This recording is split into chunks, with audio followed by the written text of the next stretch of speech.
Boa noite a todos. Bem-vindos à casa.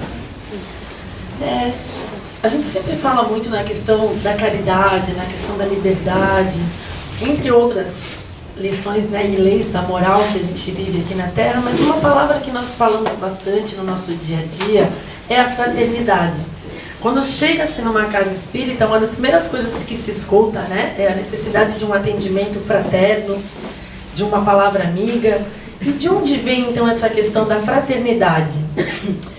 Diz uma história que certa vez um monge estava com os seus discípulos seguindo por uma estrada, quando passaram por uma ponte. Nessa ponte avistaram um escorpião sendo arrastado pelas águas. O monge correu pela margem do rio, meteu-se na água e tomou o bichinho na mão. Quando trazia para fora do rio mesmo, ele o picou. Devido à dor, o monge deixou cair novamente no rio. Foi então à margem, pegou um ramo de árvore, voltou outra vez a correr pela mesma margem, entrou no rio, resgatou o escorpião e o salvou. Em seguida, juntou-se aos seus discípulos na estrada. Eles haviam assistido a toda a cena e receberam, perplexos e penalizados: Mestre, o senhor deve estar muito doente. Por que foi salvar esse bicho ruim e venenoso? Que se afogasse, seria um a menos. Veja como ele respondeu à sua ajuda. Picou a mão que o salvara. Não merecia sua compaixão.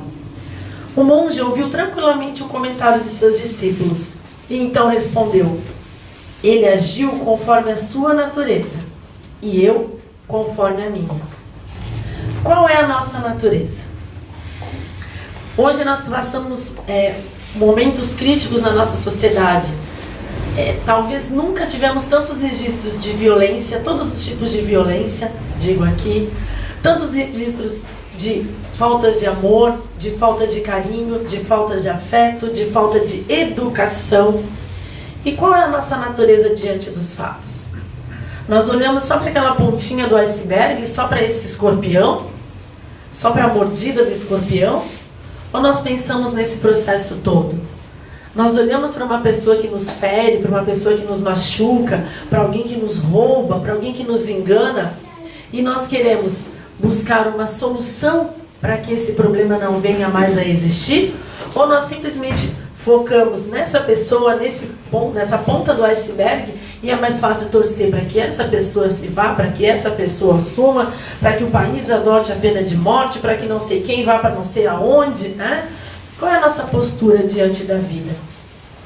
Quando a gente fala de fraternidade, eu fui pesquisar um pouquinho sobre a fraternidade no decorrer da história, e aí a gente já começa, né, que a nossa língua ela é uma língua originária do latim, que a fraternidade significa, na verdade, irmandade. Ela foi traduzida para a língua portuguesa como conjunto de irmãos. Então, quando eu tenho uma fraternidade em algum lugar, eu tenho o conjunto de irmãos daquele lugar. Né? Nas universidades, nos cursos, nos meios sociais, escuta-se muito a palavra fraternidade. Faço parte da fraternidade e tal. Só que, nesse sentido, ela seria apenas uma reunião. Ela passaria a ser, então, apenas uma afeição entre dois lados diferentes de um grupo. Em que momento a fraternidade passa a ganhar corpo? Em que momento a fraternidade passa a ganhar um outro sentido? No momento em que as religiões, especialmente o cristianismo, não que as outras não o façam, né? No momento em que as religiões começaram a aprofundar o sentido da fraternidade, visto que, se nós estamos falando do amor entre irmãos, e nós acreditamos ser todos vindos de uma centelha, ser todos vindos de um único pai, todos somos irmãos então. Então não existe eu ter fraternidade apenas num grupo restrito, e sim com toda a minha existência. Dizem que na antiguidade a fraternidade tomava sentidos mais políticos, assim, né? Eu encontrei, por exemplo, duas citações que me chamaram a atenção. Sêneca, que ele dizia que a natureza fez de nós uma família. Então, olha só, né? Quando a gente usa a natureza no meio dessa história, a gente já está aceitando aí um conceito físico, né? Então, a natureza fez de nós uma família. Então, enquanto humanos somos família, seria isso? Então, eu não preciso ser fraterno com a vegetação, não preciso ser fraterno com o animal, não preciso ser fraterno com o objeto. Essa era a ideia? Depois também tem uma citação de Marco Aurélio, que diz que o universo é como uma cidade. Então ele coloca, né, nesse momento, já começa também a usar, resgatar aquele conceito lá do cidadão, né, lá da polis. E aí eu encontrei algumas coisas que confesso que me surpreenderam, assim. Por exemplo, eu encontrei que tanto Aristóteles como vários outros filósofos, eles diziam que os escravos estavam exclusos da fraternidade. Escravo não era irmão. E aí o que acontece? Nesse decorrer da história, se restringia, então, como eu estou dizendo para vocês aqui, o conceito de irmão. Então eu preciso ser bom, eu preciso estar entre os meus irmãos. E isso vem a ser, na verdade, o oposto do que o cristianismo trouxe para nós depois. Porque o exercício do amor, o exercício da caridade, não se restringe a um grupo pequeno. Eu não preciso tratar bem, eu não preciso amar apenas aquele pequeno grupo que faz parte do meu dia a dia. Apenas aquele pequeno grupo que faz parte da minha vivência.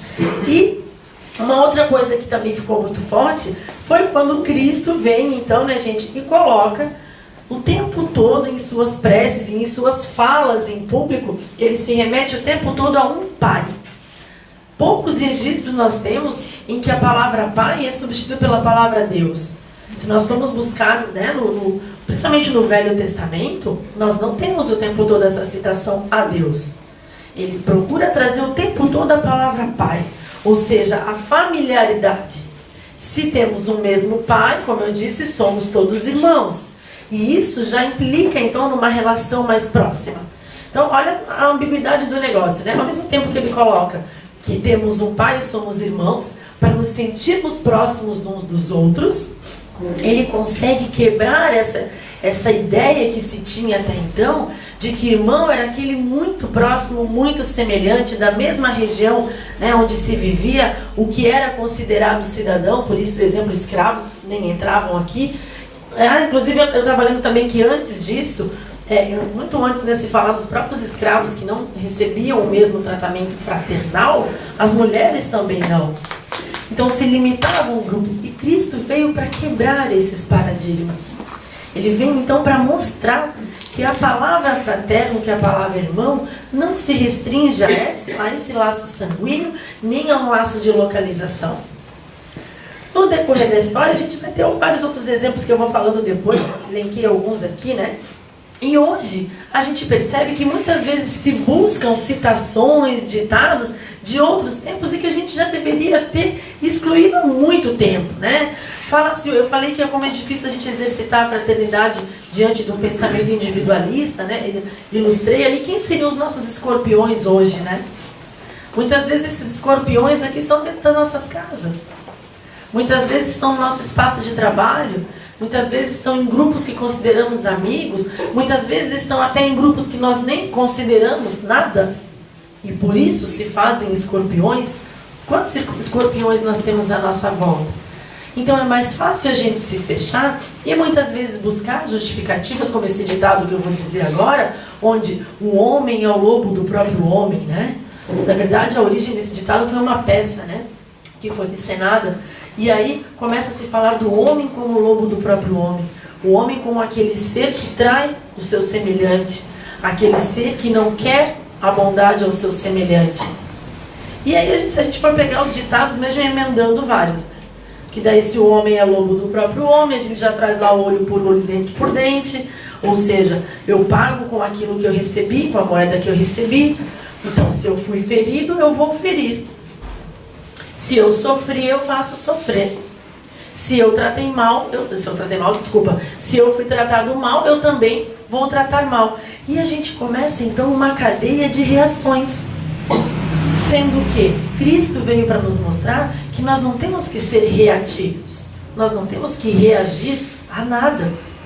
Nós temos que agir. Independente da ação que o outro tenha para comigo, o que importa é a minha ação. O que eu vou fazer a esse semelhante? Eu tenho que ser, então, o monge dessa história. Ah, mas aí como assim que eu vou ser o monge dessa história? Então, por isso, quando fala amar os vossos inimigos, então eu tenho que ficar aceitando, eu tenho que ser submisso? Não. Sempre tem o caminho do meio, sempre tem o equilíbrio.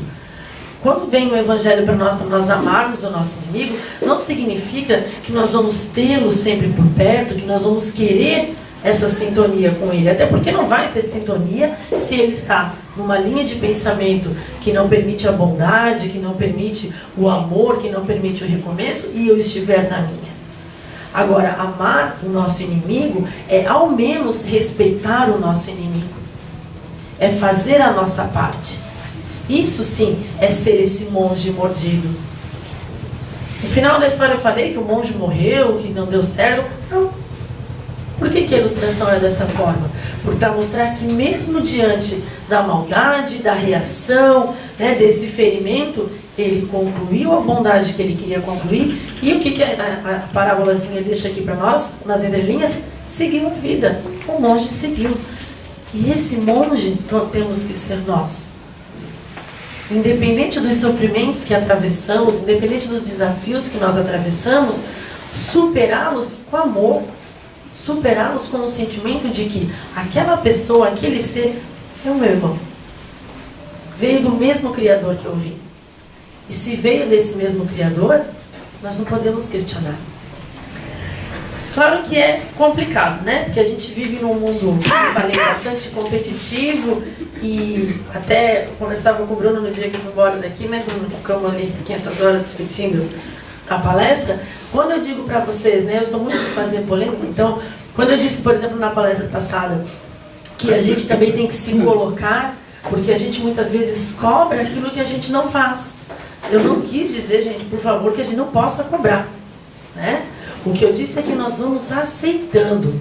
Inclusive, na palestra anterior, eu tinha dado um exemplo, né, que eu citei, para quem não estava presente, eu citei o exemplo da minha avó, que chegou uma vez até a minha casa e queria que eu desse um presente, um cartão, para uma determinada pessoa de uma profissão da rede pública. E eu, né, fui, puxa, mas por que? Aniversário? O que é? O que foi que aconteceu? Não, porque ela me atendeu bem. Então eu não estou dizendo, gente, que eu sou contra ela dar esse agrado, ela dar esse cartão, ela dar o bombom, jamais. O que eu quis dizer é o movimento contrário. É como a gente está vivendo numa época que o diferente é o que faz certo. Que o diferente é o que cumpre a sua função. Se eu não me fiz clara, por favor, né? Não tenho nada contra quem trabalha em setor nenhum. Mas é nesse sentido. A gente está vivendo um período que o diferente é justamente aquele que faz aquilo que Cristo veio nos mostrar. Eu trabalho com educação e às vezes eu chego na sala de aula, eu vi um pupilo meu aí, eu chego na sala de aula e eles falam assim, por exemplo, professora, anota aí um parabéns para mim. Daí, olho, porque né, já é tão automático quando o cara se destaca, quando ele participa, enfim. E aí eu digo, mas por quê? Né? Não estou lembrada dessa pessoa porque eu fiz a tarefa. Aí vocês pensem, né? Eu com a delicadeza, essas criaturas. Daí eu digo, não, mas então daqui a pouco eu vou te dar parabéns porque tu respirou, porque tu não vou nem falar uma coisa aqui. Mas eu falei de bicicleta, porque você não fez um pipizinho ali, porque você não jogou o lixo aqui, não. Fazer a tarefa é sua obrigação. Seus pais investem nessa escola, seus pais acreditam em você, investem em você, e a sua obrigação é fazer a sua tarefa. Claro que quando você traz a sua tarefa muito legal, vai além da expectativa, participa, enfim, né? A gente argumenta com eles, é claro que vai ganhar o tal do parabéns, mas a gente tem que educar para isso. A gente tem que educar. Porque ser fraterno é tratar então com esse sentimento de irmão a todos. E se Cristo foi, né, esse nosso grande ícone fraterno, ele deu a sua vida por nós, ele deu o que ele tinha de maior por nós. Por que nós temos que julgar os outros? Por que nós não podemos perdoar? Porque nós vivemos numa sociedade que quem perdoa e quem é bom é taxado de bobo, de tolo, de boca mole, de boca aberta. Nós podíamos ficar aqui e escrever um monte aqui, né? Do que a gente escuta no dia a dia quando a gente faz alguma atitude que nos deixa bem. Por que tu não respondeu? Por que tu não falou? O cara chegou e falou isso pra você, por que tu não falou tal coisa? Pra cortar. Porque muitas vezes não importa a gente ter razão, importa a gente manter a paz. E lá naquele momento de amadurecimento dessa pessoa, desse irmão, ele vai perceber que aquilo ali não estava certo. Jesus, eu gostei quando a Rô falou ali, né, também fala sobre isso. Jesus, ele veio não para destruir as leis que tinham na época, porque realmente, para quem pesquisa na história, né, gente, antes de Cristo, a coisa era meio assustadora mesmo, assim, né? A gente sabe que os pais vendiam os filhos. Hoje a gente acha absurdo, naquele momento não era. Pais vendiam os filhos como mercadorias. As mulheres eram tratadas sempre como uma peça dentro dos lares, né? Vários outros exemplos assim que eu poderia falar. A questão da pobreza e da miséria, que hoje a gente já se assusta com algumas questões, era muito mais extremo, até porque havia uma aceitação muito grande de miséria, de pobreza, né? Então, mas não que Cristo tenha vindo para destruir as leis, né? Essa subversividade dele, esse subversivo que ele foi ao tempo dele, foi justamente para mostrar que era possível praticar as leis de Deus. Que era possível, sim, numa sociedade que blasfemava, numa sociedade que não se entendia, numa sociedade que também disputava o poder. Nossa, mudou tanto. Era possível manter o amor, era possível manter a caridade. Ele veio para mostrar, para nos dar esses caminhos. Tanto é que os seus seguidores, né? Nossa, seguidor desse negócio de rede social agora, né, gente? Os seus discípulos, né? As primeiras atividades que eles faziam era para o outro, né? Então Simão Pedro ia juntos atender os enfermos, né? Em qualquer lugar que fosse chamados estavam lá. João ia dar nos locais onde passavam, levar uma palavra de amor. Então os seus discípulos faziam o que? Aquilo que aprendiam com ele, que era possível fazer a diferença, que era possível levar esse amor como ponto alto. E o amor tem que ser o ponto alto da nossa vida. O amor tem que ser o ponto alto dos ensinamentos. Porque qualquer coisa que a gente faça e que nós não colocamos o nosso coração ali, que nós não colocamos o nosso amor ali, é só mecânica. É só repetição. Não tem mudança. Não tem mudança. E não querendo assim ser piega, ser clichê, mas, gente, às vezes a gente vê na TV, né, meu Deus, o rapaz que trabalhava na limpeza, na coleta seletiva de lixo em tal lugar ficou famoso. Aí a gente vai ver por que ficou famoso. Gente, não estou criticando aquilo que eu falei antes, pelo amor de Deus. Né? Mas por que ele ficou famoso? Porque ele dava bom dia para todo mundo onde ele passava. Cara, legal que ele ficou famoso, legal que valorizava esse bom dia, entende? Mas olha que ponto a gente chegou. O cara vai pra TV porque ele era um cara que dava bom dia para todo mundo. Todo mundo tem que dar bom dia. Né? O agente de trânsito, não lembro agora se foi em Minas, que também espalharam os vídeos pelas redes sociais, também foi para a TV ser entrevistado. Por quê? Porque quando ele abordava os condutores na rua, né, os motoristas, ele primeiro dava boa tarde, perguntava o nome, se apresentava e dizia: olha, estou te abordando porque eu estou vendo que você está andando numa velocidade um pouco elevada, ou porque você está sem cinto, olha a importância. Ficou famoso. Por quê? Porque fez o certo. Não fez nada além do que deveria ser feito. Mas, como eu disse, a gente está tão acostumado ao erro, a gente está tão... bom, até dentro de casa, né? Esposas, maridos e tudo mais. De repente chega lá com um presente e... o que você fez? Viu? Vocês estão rindo, né? Muito obrigada a vocês. Né? O filho chega e dá um beijo e... o que foi? O que você aprontou na escola? Né? Por quê? Por que nós estamos reagindo? Porque nós já colocamos na nossa mente, nós já aceitamos como algo comum do nosso dia a dia o erro, a não bondade, o não amor, a não educação. Nós já achamos estranho. Até vou contar um negócio. Eu uso muito transporte público para voltar do trabalho, né? Já que eu não dirijo, tem problemas. Aí, um dia eu estava no ônibus e essa situação foi comigo. Né? Eu estava cheio de bolsa e tal. E aí um menino ofereceu lugar para eu sentar. E eu estou tão acostumado que eles me empurram, passam por cima de mim, levam todo mundo junto, levam com a mochila. Eu agradeci, sentei. Aí a pessoa engorda um pouco. E eu pensei na hora, eu falei: nossa, será que me ofereceu lugar porque ele pensa que eu estou grávida? Daí na mesma hora já, meu Deus, olha eu aqui, né? Eu digo: olha eu aqui.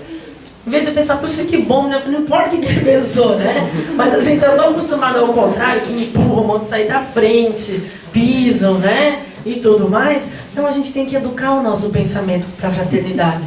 A gente tem que educar o nosso olhar para a fraternidade.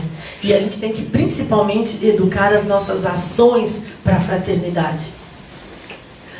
Eu nem tinha colocado aqui, mas tem uma coisa que eu gosto sempre de falar quando a gente fala, né? De ser fraterno, de ser amável, A coisa que não veja a sua mão direita, o que fez a esquerda. Por quê? Por quê? Porque é um exercício daquilo se tornar hábito. Não é que Cristo, ai, nossa, eu estou pecando, porque a pessoa ali ficou sabendo que eu doei um negócio. Então não vou mais doar, porque ela ficou sabendo. Não, não é extremo. Mas o que ele queria? Que se tornasse hábito. Eu sempre brinco aqui nas palestras, quando eu falo da caridade, eu digo isso, que a gente não chega e fala, ai, deixa eu te contar, hoje tomei banho. Meu Deus, a gente chega nesse ponto. Deixa eu te dizer, ai, eu escovei o dente. Ai, hoje li um livro, hoje limpei a casa. Não, porque são coisas corriqueiras do nosso dia a dia, são hábitos. Então, quando nós falamos que não veja só a mão esquerda, o que fez a direita, eu troco, tá? Se a direita e a esquerda é primeiro. Quando a gente fala isso, quando Cristo disse isso, e nós reproduzimos esse discurso, na verdade, o que é? Tem vários sentidos aí. Tanto o de não se exaltar, porque quando para você se exaltar, alguém se abaixou, gente. Isso é uma coisa lógica, né? Para eu subir, é porque alguém ficou mais abaixo. Eu estou mais alto, pronto, é alguma coisa que está diferente. Então, para eu não me exaltar por uma atitude, porque para eu me exaltar, como eu falei, alguém ali ficou no papel do coitado, que precisou. E também esse outro lado, que daí a gente vai criando o hábito de fazer aquilo ali. Se torna hábito. E quando tratar bem, ser irmão, ser fraterno, fazer a caridade, tratar com amor, for hábito, aí sim a coisa tá boa. Aí nós vamos estar tudo com asa já, de anjo, gente. Piscando aquele negócio que é a auréola aqui, piscando. Só que o nosso ego, ou psicólogos presentes, eu sei que não é esse sentido do ego, mas a gente sempre usa, Então, o nosso superego, quando a gente, que eu tenho que mostrar que eu sei. Então agora eu estudei bastante, então eu quero ser muito revolucionário, então eu quero que andem comigo pessoas que também leram muito, a gente escuta muito isso, eu não sirvo mais para esse mundinho, porque agora o meu mundo se abriu, então agora eu quero andar com pessoas que também, meu Deus do céu, não aprendeu nada, não entendeu nada, não adiantou nada. Cristo... Pensa, se ele chegasse aqui e ele quisesse só gente então que estivesse no mesmo grau dele. Acabou o negócio, acabou a história. A Bíblia deu uma linha. Cristo veio à Terra, ponto. Acabou, Acabou. Não. O que ele fez? Ele ensinou. Ele primeiro abriu aquele convite, que seguisse a ele apenas quem realmente queria, não obrigou ninguém, não chantageou ninguém, não pediu voto em troca para ninguém, não deu cesta básica para ninguém. Ele sensibilizou aos seus discípulos para que estivessem com ele. E aqueles que aceitaram esse desafio, porque, gente, não foi um convite, foi um desafio, E aqueles que aceitaram, aprenderam com ele. Ele ensinou a todos eles. Na prática, o amor de Deus. Ele mostrou, ele vivenciou. Então todos eles foram aprendendo ali no dia a dia com ele como era para fazer esses discípulos. Mas a gente não, eu falei, nosso superego não. Agora eu já moro em tal lugar, então agora eu já não frequento tal e tal. A primeira coisa que faz... Meu pai usava um ditado quando eu era criança, eu nunca entendia a coisa do ditado, Ele dizia... Porco come muito vira o coxo. Eu não sabia nem o que era coxo. Eu só fazia assim. Aí um dia, quando ele já tinha até falecido, um dia minha mãe usou esse ditado, eu falei, eu ainda não entendi em que sentido, porque ele não usava em umas situações que eu conseguisse associar. E daí ele passou uma tarde inteira falando sobre isso, E nós, quantos de nós, gente? Quantos filhos, a família inteira se sacrifica para aquela criatura estudar, para ter uma outra profissão, para ter uma outra vida. Aí quando ele consegue, a primeira coisa que ele faz, não tem mais tempo de ver a família. Porque agora ele já está muito ocupado, o mundo dele é outro. E aqueles amigos que muitas vezes nos incentivaram a aprender, nos incentivaram a melhorar, nos incentivaram um monte de coisa, mas daí a gente também não tem mais tempo. E eu incluo, como vocês sabem que eu adoro falar, eu incluo até a casa espírita, gente. Quantas vezes, Quantas pessoas nos chamaram, nos falaram da importância de estar aqui, seja aqui ou qualquer outra casa religiosa, E daí agora aquela pessoa que ouvia tantas nossas lamentações, que nos dava apoio, que tantas vezes, escutou a nossa choradeira, agora a gente também não tem tempo para ela, porque daí agora eu venho aqui na quarta, na quinta, na segunda, no sábado, no domingo, eu vou no negócio que tem lá na periferia, eu vou no encontro que tem. E de repente agora aquela pessoa estava precisando. Então ser fraterno é quando eu consigo perceber no outro uma parte de mim. Na última palestra, se não me engano, foi que eu ainda comentei, né, que eu adoro aquela frase do Papa Francisco, que ele fala que se eu errei, se eu magoei, se eu julguei, né, se eu feri, me perdoe, porque eu estou em construção. E quando a gente consegue ter esse olhar com o outro, de que ele está em construção, nós estamos exercitando a fraternidade.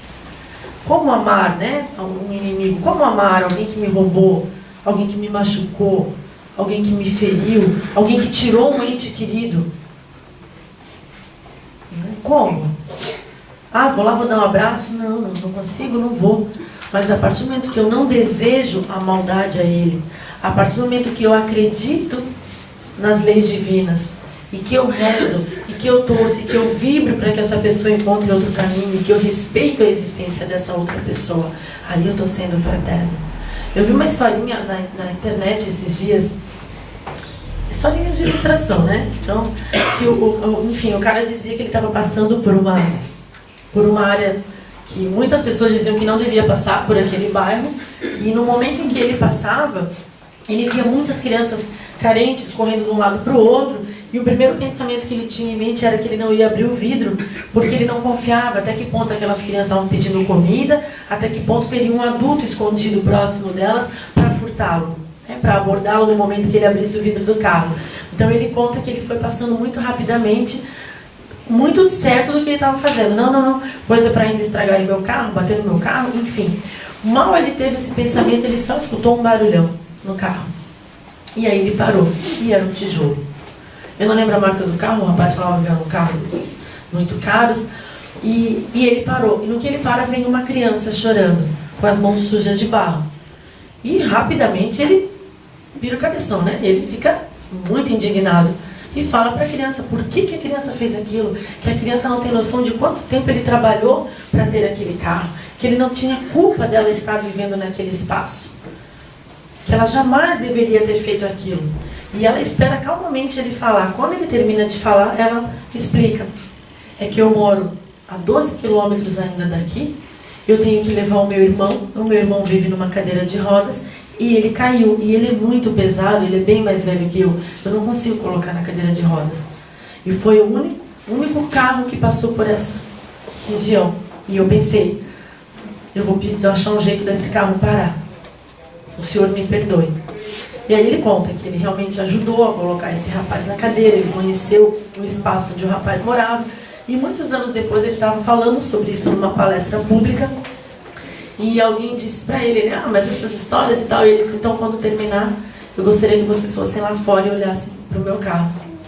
Por quê? Qual é o teu carro? Vocês rapidamente vão perceber. O meu carro continua até hoje, com a porta amassada, com a marca do tijolo. Para toda vez que eu achar que eu estou além de alguém, que eu estou acima de alguém e que alguma coisa não é problema meu, eu olhar para ele e lembrar que eu estou errado. Então, uma marca física. Será que nós precisamos de uma marca física? Será que nós não precisamos só olhar para dentro de nós? Qual é a nossa essência? O que nós temos dentro de nós? Olha só, Chico, numa das obras, ele disse assim, o apóstolo, Cristo, não nos disse sede todos da mesma altura. Ele nos disse, sede todos fraternalmente unidos. Não nos exige, pois, o Evangelho que venhamos a ser censores ou escravos uns do outros, e sim nos exorta a que sejamos irmãos. Emmanuel, muitos companheiros de luta exigem cooperadores esclarecidos. Para as tarefas que lhe dizem respeito, amigos valiosos que lhes tenham um propósito e valorizem os seus trabalhos, esquecidos de que afeições, quanto plantas, reclamam cultivo adequado. Nós temos que plantar para colher. Essa frase também, a semeadura é livre, mas a colheita é obrigatória. Nós sempre vamos colher aquilo que nós plantamos. A vida da gente é como aquele bumerangue que a gente joga, e mesmo que vá numa distância muito longe, vai retornar com a intensidade que a gente jogou. E o que nós estamos jogando para o universo? Aí nós vamos para, como eu falei, nós vamos para frente da TV falar da violência. A gente fala da violência, mas a gente muitas vezes não sabe nem o nome da pessoa que limpa o espaço onde a gente trabalha. A gente nunca deu um bom dia, como eu falei anteriormente. A gente nunca perguntou se precisa de alguma coisa. Ainda nesse mesmo livro de Chico, ele fala, né? Cuidemos de adubar e irrigar a planta, pois a colheita vem a seu tempo. Os templos e as igrejas são necessários para alavancar a fé e a esperança, mas é fundamental que se pratique a efetiva ligação de Deus nos atos da vida diária. Quando nós recebemos um atendimento fraterno na casa espírita, aquele primeiro atendimento de conversa, de solidariedade, é como se estivesse sendo regado dentro de nós essa plantinha da fraternidade. Ou seja, não se encerra ali. Tudo aquilo que eu recebo, eu tenho condições de passar para frente. Como se fosse uma grande corrente do bem. Eu fui bem tratado por alguém, porque a gente só lembra das coisas ruins muitas vezes, né? Eu fui bem tratado por alguém me deu um sorriso, alguém me deu a mão quando eu precisei, alguém me ouviu, então agora é a minha vez de fazer isso para alguém. Não necessariamente para a mesma pessoa, mas para alguém. Porque a gente também tem isso, né? Ah, mas é que o fulano fez por mim o que eu faria por ele. Mas muitas vezes não é ele que vai precisar. O que vai precisar é bem aquele que não vai pedir, que não vai te tratar bem. E qual vai ser o primeiro passo que você vai dar? O medo do escorpião está nos fazendo ficar cada vez mais fechados dentro das nossas casas. Cada vez mais fechados dentro dos computadores, dos smartphones. Uma quantidade enorme de amigos numa rede social. Mas aquela pessoa está na sua rede social, passa por você na rua, você nem sabe quem é. Se a foto estiver muito diferente, então já era. Né? Que a gente adora botar umas fotos que não tem nada a ver com a gente, né? Como se a gente acordasse com aquelas peles, aqueles cabelos, então é por aí. Agora, se eu digo que nós temos que ser fraternos, que nós somos irmãos, importa se eu conheço aquela pessoa na hora de dar um bom dia? Importa se aquela pessoa me pediu ou não uma determinada ajuda? Importa a forma como ela vai reagir ao meu auxílio? Porque eu tenho que fazer, como eu disse no começo, de acordo com a minha natureza. Qual é a nossa natureza, afinal? A bondade é só quando é para os outros. Quer ver a questão da religião, né, também? Então, o respeito à pluralidade religiosa é só quando envolve a nossa? E aí, para as outras, sempre tem uma piadinha, né? Uma cartinha de piadinha na manga? As outras nunca estão boas, as outras nunca estão à altura. Nenhuma igreja vai ter um bom padre, nenhum outro templo vai ter um bom pastor. Nenhuma religião que não seja da civilização judaico-cristã vai ser boa. Que fraternidade é essa que nós temos? A nossa cidadania, ela vem principalmente devido à nossa encarnação física. Há espaços onde nós temos que ir. Nós, principalmente, sabemos, né, o Brasil é uma das pátrias do Evangelho. Mas a nossa cidadania espiritual não existe. Nós somos seres mais que globais. Nós somos seres cósmicos. Então, o meu amor ao meu próximo, o meu próximo não precisa fisicamente ser próximo. Então agora fica indo lá ver coisa que acontece lá no outro país, mandou coisa de agasalho para lá e não mandou aqui do lado. Mas mandou, mas lançou a semente. E a gente tem que começar a lançar a semente. Um outro trecho que eu gosto bastante do Evangelho, né, de João, quando ele diz: nisto todos conhecerão que sois meus discípulos, se vos amardes uns aos outros. Fraternidade é uma coisa de quem trabalha, de quem ajuda, de quem tem humildade, de quem serve o outro, de quem tem clareza e segurança de que é um filho de Deus. Nós temos que ser reconhecidos, como nesse trecho de João, por aquilo que nós fazemos.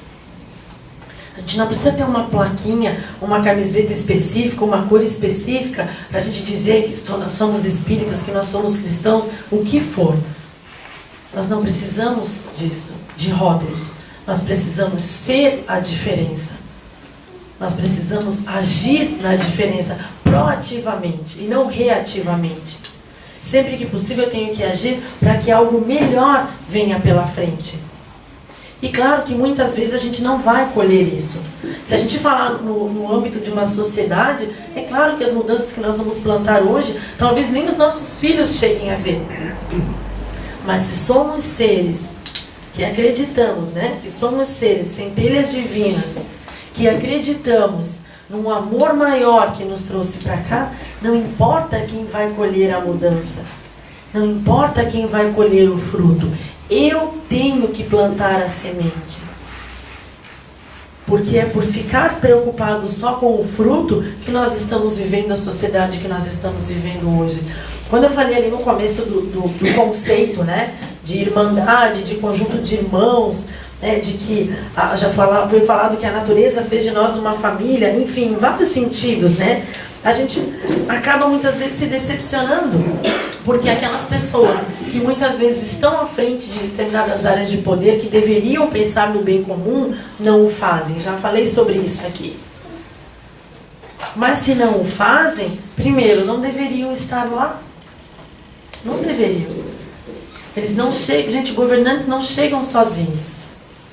Leis não se fazem sozinhas. Mudanças não se fazem sozinhas. Pessoas não, uma coisa que eu também digo, né? Quando a gente aprende desde cedo a ser fraterno, quando a gente aprende a respeitar um outro como irmão, a gente não precisa que ninguém vigie. Tem um objeto aqui, esse objeto não é meu. Todo mundo já foi embora, mas eu não vou pegar porque ele não é meu. A gente não tem 2 anos de idade, 1 ano de idade, que daí diz, não é de ninguém, né? Claro que é de alguém. Não é meu, eu não vou pegar. Se eu aprendi isso, eu vou aplicar isso em todos os setores da minha vida. Ninguém se torna ladrão porque ganhou um cargo público. Ninguém se torna bandido porque foi morar numa determinada área da cidade. Nós nos tornamos aqui dentro aquilo que nós queremos ser.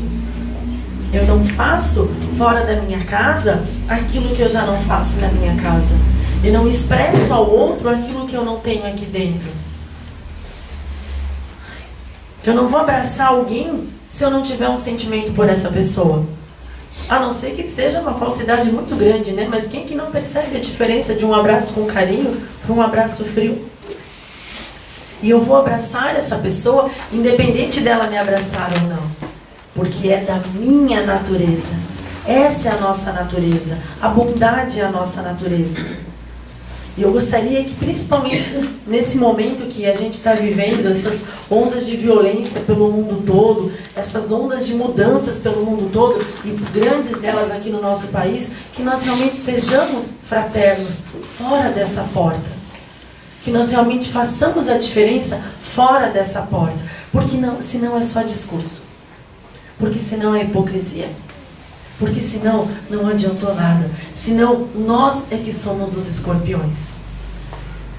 E mesmo que no final dessa historinha aqui, mesmo que no final dela, que não diz, né? Mas se esse monge tiver morrido por essa picada desse escorpião, hoje eu digo para vocês, sem ser clichê, sem ser piegas, eu ainda prefiro então ser um monge que morreu da picada do que ser o escorpião que tirou o direito de alguém. Isso é a gente exercitar o amor. Isso é a gente exercitar a fraternidade. Para encerrar, eu peguei um texto do André Luiz, que fala bastante. Ele chama de apelo à fraternidade, né? Quando a gente já usa a palavra apelo, pelo menos na nossa língua portuguesa, né? Vai muito além de um pedido. Quando eu faço um apelo. Então, quando o André Luiz faz um apelo a nós, é muito além de um pedido. Vai muito além de uma pequena necessidade ou da necessidade de um pequeno grupo. E ele diz assim: amigos, atendamos ao apelo da fraternidade. Abra a própria alma às manifestações para com todos os seres, sem trancar-se na torre das falsas situações perante o mundo. A pretexto de viver com dignidade, não caminhe indiferente ao passo dos semelhantes. Busque relacionar-se com as pessoas de todos os níveis sociais, tendo amigos além das fronteiras do lar, da fé religiosa e da profissão.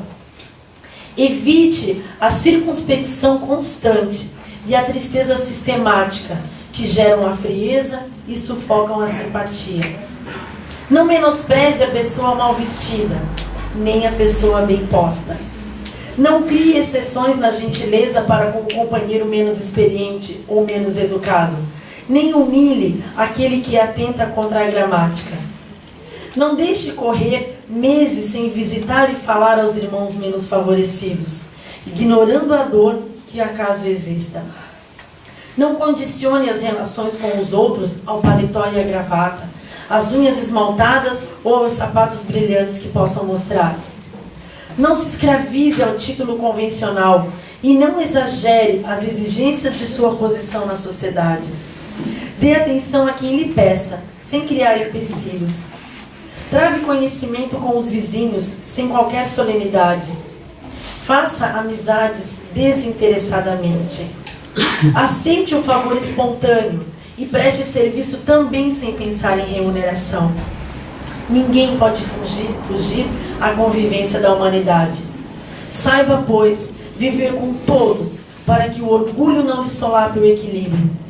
Quem se encastela no próprio espírito é assim o começo de um poço de água parada, e essa envenena a si mesmo. Seja comunicativo, sorria à criança, cumprimente o velho, converse com o doente, liberte o próprio coração, destruindo as barreiras de conhecimento e fé, título e tradição, vestimenta e classe social existente entre você e as criaturas. E a felicidade que você fizer para os outros, será a luz da felicidade sempre maior brilhando em você. Tudo que sai de nós retorna a nós. Se não for por bondade, se não for por sabedoria, que seja ao menos por um exercício. Quem sabe a gente, né, eu vejo assim, tem igrejas que falam em propósitos, né? Eu adoro visitar a igreja. Tem igrejas que falam em propósito, aí eles botam uma pulseira e tal. E eu acho tudo válido, gente. Eu acho que tudo que é amor, tudo que é bondade é válido, né? E aí o que acontece? Eu digo, gente, por que nós, em vez de ficarmos criticando, por que a gente não faz? Qual é o seu propósito dessa semana, a sua meta dessa semana, o seu investimento dessa semana? O que você vai fazer nessa semana? Qual vai ser o teu exercício cristão? Quem sabe começamos por agradecer. Fazer a lista de agradecimento daquilo que dá certo, daquilo que nos faz bem, daquelas bênçãos que a gente tem diariamente na nossa vida. E se a gente começar a fazer a nossa lista de agradecimentos, ela vai ser tão grande que a gente vai diminuir o olhar das reclamações, vai diminuir o olhar das maldades. Eu costumo brincar que a gente vai tirar o ibope do que é ruim. E a gente vai exercitar o que é bom. Fraternidade. Se nós não exercitarmos, vai ser só mais uma palavra bonita que a gente escuta dentro de uma casa espírita. Que não seja. Boa noite.